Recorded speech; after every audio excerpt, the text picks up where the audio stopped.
This is an ABC7 editorial with Steve Sabato.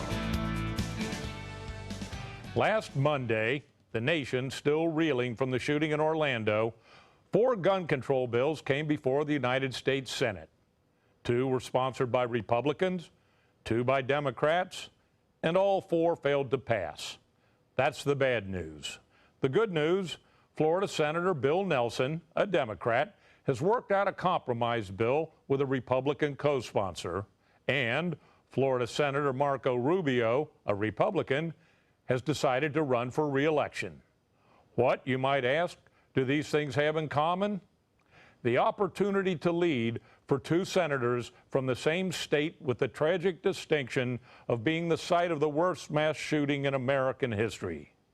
The bill that Mr. Nelson has co-sponsored includes 2 parts. First, no fly, no buy, meaning if you are currently on the no-fly or the terrorist watch list, meaning you are actively being investigated, you can't just walk into a gun store or go online and buy a gun. You still technically have the right to buy a gun, but because you are considered a threat, you will first have to convince a judge you're not a bad guy. I know it's not perfect, and the presumption of innocence is compromised, but it is fair and reasonable, and it will save lives. Secondly, if you have been on the list in the previous 5 years, but were removed from the list, as was the case with the gunman in Orlando, you can actually still buy a gun because you are still presumed innocent. However, the FBI will be notified. Just to be clear, ask yourself this question. Do you want the FBI to know if a guy suspected of being a terrorist walks into a gun store, buys an AR-15 and 500 rounds of ammo?